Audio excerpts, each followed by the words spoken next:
E aí galerinha, tudo bem? Sou eu, Fábio, do canal Conteúdos Ambientais, e a função desse vídeo é dar uma força para você que vai prestar a segunda prova da Embasa, prova prática. Algumas pessoas pediram para que eu fizesse um vídeo falando sobre como que a gente mede a vazão e como que a gente coleta água para realizar um ensaio de cor. Então, você que foi classificado para a segunda parte, para a segunda etapa desse processo seletivo, acompanha comigo como que nós medimos vazão e coletamos água para fazer ensaio de cor. Bora lá?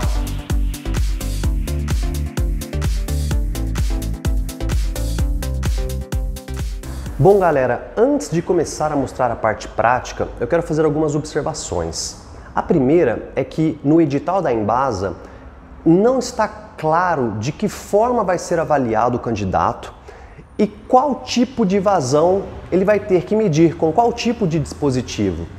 Particularmente, eu acho que não vai ser em canal aberto, ou seja, não vamos ter que medir vazões em calha partial ou qualquer outro tipo de canal, porque esse tipo de equação, quando você vai medir a vazão usando esse tipo de dispositivo, a conta matemática que você tem que fazer depende de algumas variáveis que nós encontramos na literatura específica, nos livros de hidráulica, e geralmente isso é uma potenciação ao número fracionado. Então você vai elevar ali, por exemplo, a altura da lâmina d'água até um coeficiente que é um número quebrado. Ou seja, se já é meio complicado fazer contas com potenciação a números inteiros, 1, 2, 3, 4, imagine a números quebrados, 0,2, 1,8, 1,7, 1,35. Por isso, eu acho que na prova vai ser solicitada a medição da vazão em bocais, em torneiras ou em algum outro tipo de lugar que dê para você coletar através de um recipiente, beleza? Segundo comentário, a prova também não deixa claro se a medição de cor vai ter que ser realizada pelo candidato. O que diz é coletar uma amostra de água para posterior medição de cor, mas não fala se você vai ter que medir ou se é uma simulação para que a amostra fosse levada para outro local para que fosse medida a cor. Por isso também eu quero fazer essa ressalva, né? Porque pode ser que não chegue até a medição da cor em si, apenas a coleta.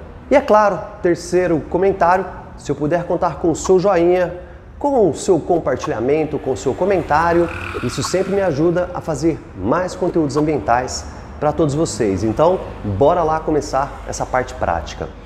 Vamos então determinar a vazão, que é um dos itens exigidos na prova prática. Vazão, vamos lembrar, é um volume dividido por um tempo, é um cálculo matemático. Então, a banca vai ter que te fornecer pelo menos um cronômetro ou algum outro dispositivo para medir o tempo e recipientes com volumes variáveis ou fixos. Então, por exemplo, eu tenho aqui um balde cujo volume é de 3,5 litros. Tenho uma proveta de 1 litro, então o volume é variável porque é uma proveta graduada, ou uma proveta de 100 ml, caso eu vá medir uma vazão bem pequenininha. É muito comum, por exemplo, dentro das ETAs, nós usarmos provetas de 100 ml para medir a vazão de coagulante que é lançada sobre a calha partial para o tratamento da água. Então, eu posso fazer de duas formas a medição da vazão. Usando um tempo fixo e um volume variável, ou seja, eu estabeleço um tempo de 5 ou 10 segundos e vejo quanto de volume vai ser preenchido. Caso a banca permita, a gente faz isso em triplicata para tirar uma média. Ou a segunda forma é usando um volume fixo e um tempo variável. Então eu cronometro quanto tempo demora para encher os 3,5 litros deste balde, por exemplo, e faço a divisão, volume dividido pelo tempo. Caso te seja perguntado quais EPIs nós usamos para essas finalidades, bom, minimamente luvas de látex, mas se for fornecido para você no dia da prova, um jaleco para não se molhar também é interessante. Então nós vamos começar medindo a vazão de coagulante que está sendo lançada sobre a minha calha partial para tratamento da água. Obviamente eu não tenho nenhuma calha partial e nenhum coagulante, mas esse é um procedimento muito comum em ETAs que usam, por exemplo, o PAC, o policloreto de alumínio. Ele é lançado numa vazão bem pequenininha e aí nós medimos com um tempo fixo qual o volume preenchido da proveta, ok? Então eu vou estabelecer um tempo de 5 segundos para essa tarefa. É interessante que o tempo não seja muito longo para não extravasar o volume da proveta e nem muito pequeno, porque senão a leitura fica comprometida, ok? Cuidado também para não tirar a proveta debaixo do fluxo enquanto você estiver fazendo essa leitura, ok? Então, proveta numa mão, cronômetro na outra, 5 segundos. Bora lá? 3, 2, 1...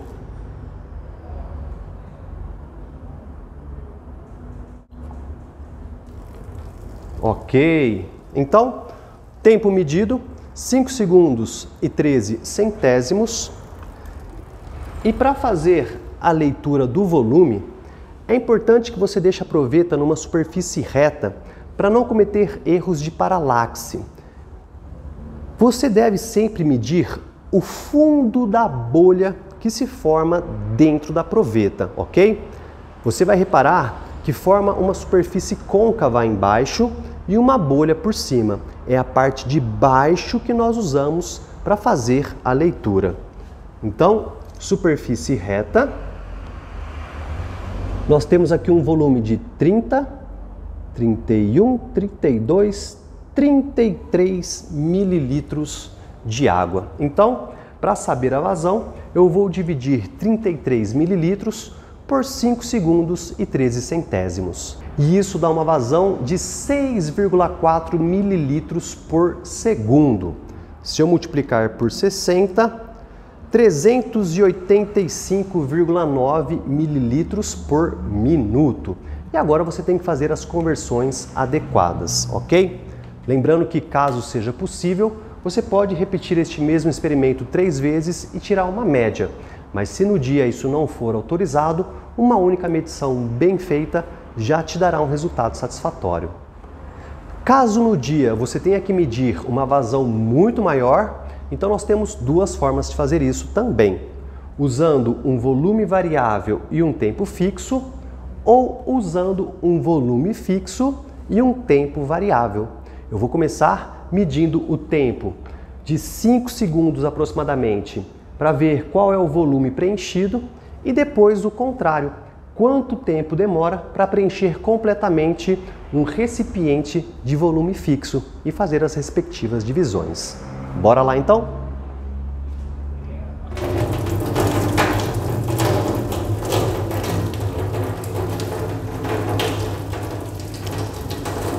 Volume variável em 5 segundos. 3, 2, 1...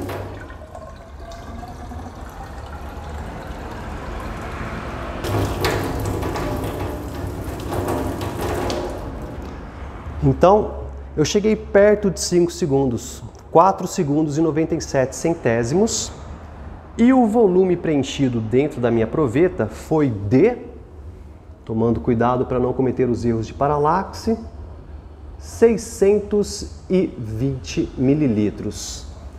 Então, você vai precisar de uma calculadora ou de um papel e caneta. 620 mililitros divididos por 4 segundos e 97 centésimos, isso me dá 124,7 ml por segundo.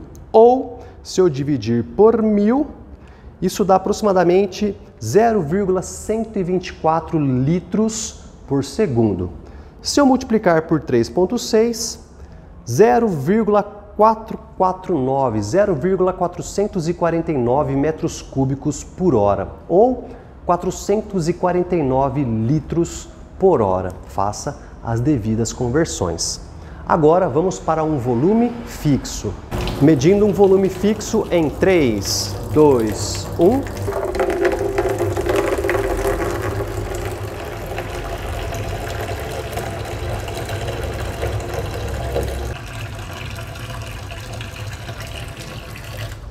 Para preencher um volume de 3,5 litros, o tempo demorado foi de 37 segundos e 90 centésimos. Portanto, dividindo 3,5 litros por 37,9 segundos, Isso me dá uma vazão de 0,09 aproximadamente litros por segundo, ok? Se eu multiplicar por 3,6, isso dá 0,33 metros cúbicos por hora, 332 litros por hora, ok? Acho importante mencionar também que se você for fazer a medição de volume com provetas, você tem que se atentar para a graduação delas, ok? Então, essa aqui, por exemplo, que é uma proveta de 100 ml, cada graduaçãozinha, ou seja, cada marca intermediária é de 1 ml.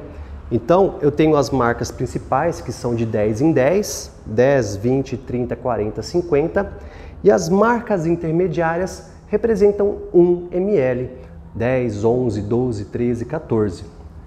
Se nós formos usar uma proveta maior, por exemplo, de 1 litro, as graduações, as escalas maiores são de 100 em 100 e as escalas intermediárias são de 10 em 10, ok? Então, nós podemos medir 110, 120, 130, 140 e assim sucessivamente, ok? Então, um pouquinho de cuidado com a leitura das escalas para também não cometer nenhum erro.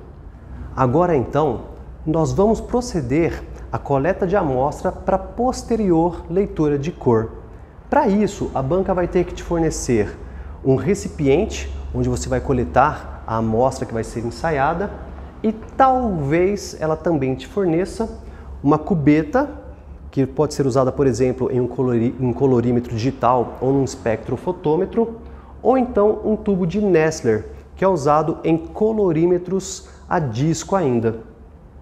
Bom, a leitura de cor precisa de EPI? Depende também. Nós podemos usar as luvas de látex e também o jaleco, se isso for fornecido para você. Se não, pelo menos as luvas de látex.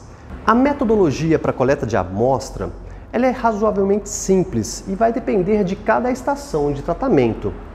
O que é interessante que você faça é um enxágue triplo, ou seja, nós lavamos o frasco 3 vezes com a água que vai ser ensaiada para tirar qualquer sujidade que exista dentro dele e para ambientar o líquido com o frasco que vai armazená-lo. Para isso também, nós vamos deixar a vazão da torneira fluindo por cerca de 2 a 3 minutos antes de fazer essa tríplice lavagem, ok? Então é um procedimento bem simples, olha só. Então eu vou deixar a água fluindo entre 2 a 3 minutos.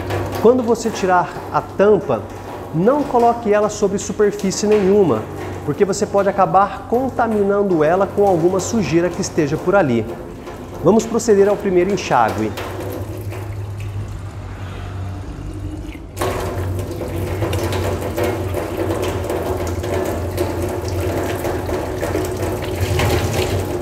Segundo.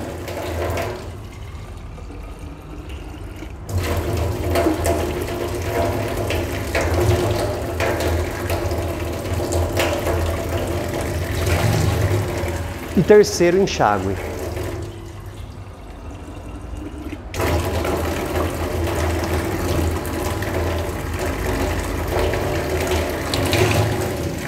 E agora sim, nós coletamos a amostra.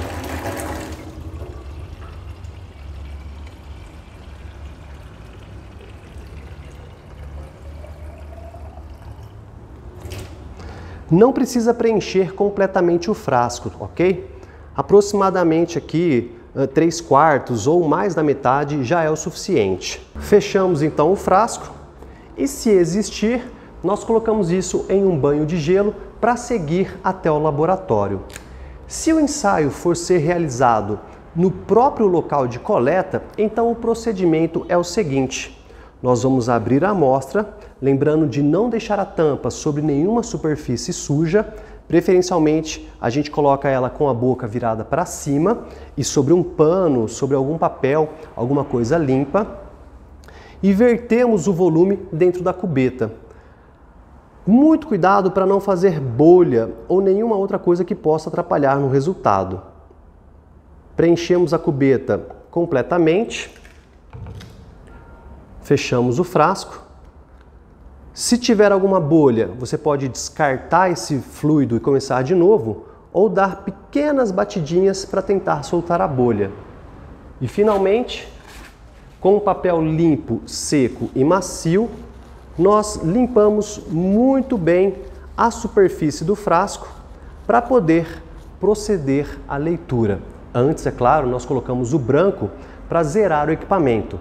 E se você tem alguma dúvida sobre como que nós medimos a cor, eu vou deixar um videozinho aqui no card sobre como que nós fazemos esse ensaio em laboratório. E o procedimento é o mesmo para o tubo de Nessler.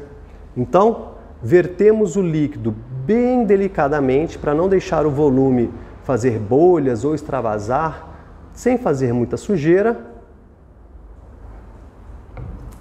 Tampamos o frasco. E de novo, com o papel limpo, seco e macio, nós limpamos, tiramos todas as sujidades da superfície da minha cubeta. Lembre-se de fechar bem o frasco e segurar ele aqui por cima, para que você não encoste novamente no vidro depois que você procedeu à limpeza dele. Tranquilo, né? Então é isso, galerinha. Espero ter ajudado você a imaginar um pouquinho mais o que pode acontecer lá no dia da prova, beleza?